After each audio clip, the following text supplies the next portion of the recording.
Anda bersin-bersin, flu berat. Sudah minum obat? Minum Kurimek. Ini adalah obat paling penurun panas paling cepat.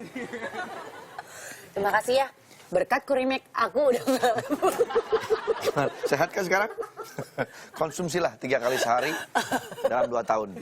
obat apaan itu? Tapi Bang. Ini tapi jangan ngotorin begini Oh dong. iya, maaf. Cuman emang Udah minum kalau obat belum sih?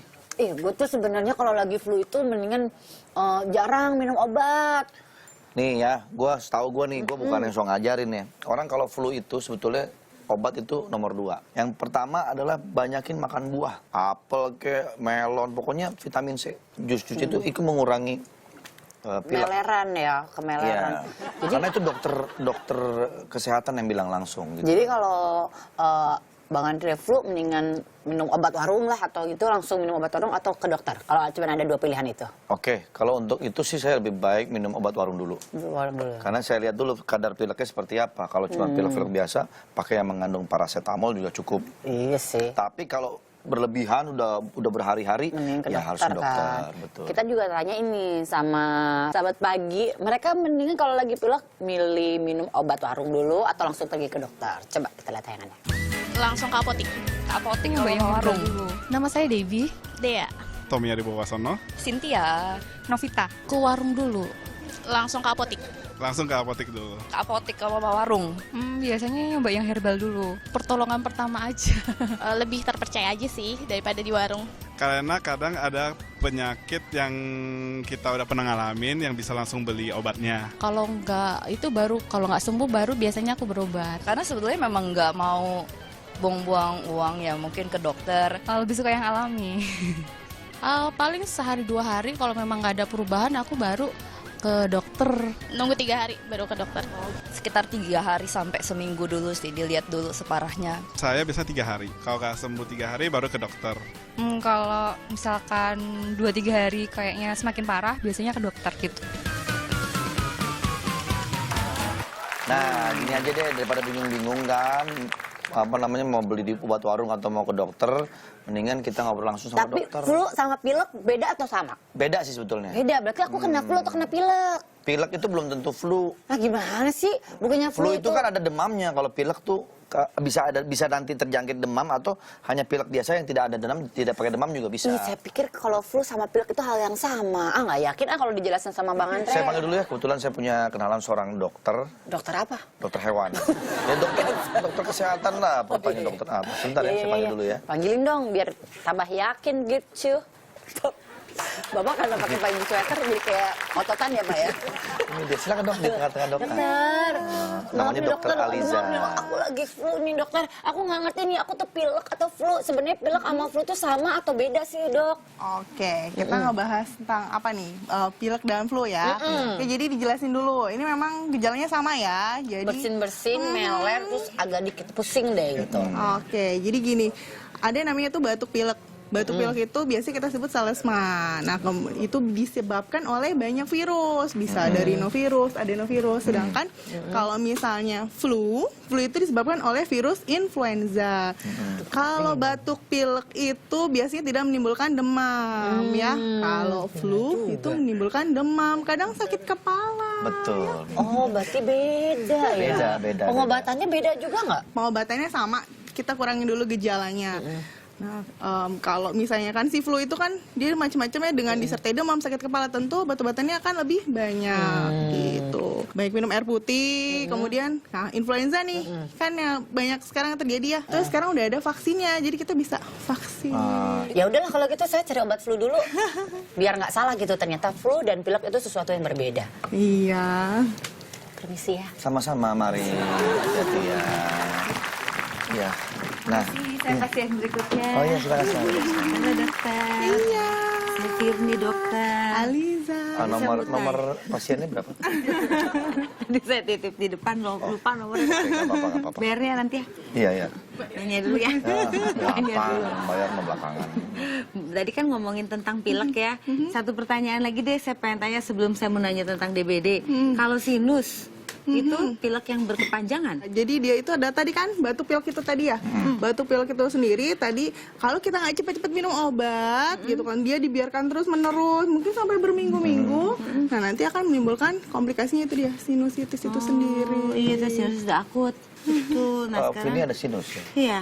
Oh, itu nggak boleh stres, nggak boleh capek. Biasanya tuh lebih gampang disedot Iya di sih dokter, Pak. harus ke dokter. Iya betul. Itu Katanya. bisa sampai ke sini-sini melebar. Iya, dan itu katanya ada penebalan tulang, jadi saya harus dikikis bagian dalamnya. Terus kalau menurut ibu-ibu sih sekaliannya dimancungin gitu. Cuma saya sih takut, yang namanya operasi hidung kayaknya belum berani. Jadi biar aja sinus katanya obatnya lari pagi ya. Ya betul. Lari pagi, jangan lari dari kenyataan ya. Kalau DBD nih, saya mau tanya, kalau pasien DBD itu dirawat di rumah boleh nggak? Pertama kita harus tahu dulu nih, DBD itu kan satu, dia penyakit karena virus. Nah virusnya itu kan disebabkan oleh virus dengue ya. Biasa kita tahu ya, dia digigit sama nyamuk Aedes aegypti. Memang di Indonesia nih sering terjadi DBD karena cenderung beriklim tropis. Nah nyamuknya itu kan dia menggigit kita, nah terkenalah. Gejala-gejala yang munculnya itu apa? Demam. Pertama demam, kemudian ada nyeri kepala, nyeri otot. Kadang ada beberapa yang bintik merah atau bisa juga jadi perdarahan. Ya. Perdarahan baik dari hidung jadi mimisan, atau misalnya gusi berdarah, atau misalnya dari bawah BAB-nya hitam. Nah kemudian apa yang bisa ngebedain bisa dirawat di rumah atau tidak? Kalau misalnya masih hanya demam saja, kemudian diperiksakan ke dokter.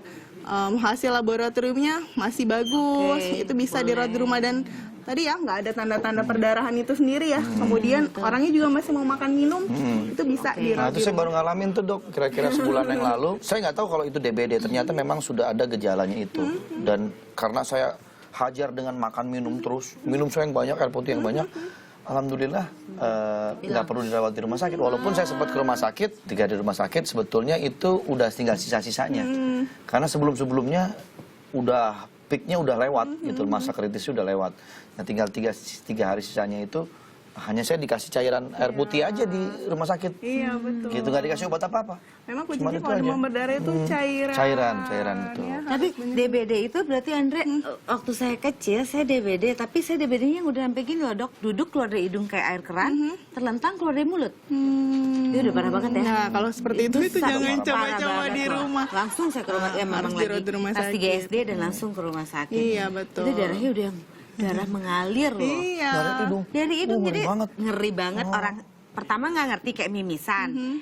Terus pakai kain, pertama pakai sapu tangan, Nggak tisu, berhenti-berhenti. nggak berhenti. Lama-lama semua yang ada di situ. Terus begitu udah ada mamah, ini kok banyak banget terus sampai udah pakai segala macam kain. Ya Aku buat Allah. giniin pakai sirih keluar dari tengah sirih. Ya Allah. Terus akhirnya terlentang keluar dari mulut langsung masuk rumah sakit.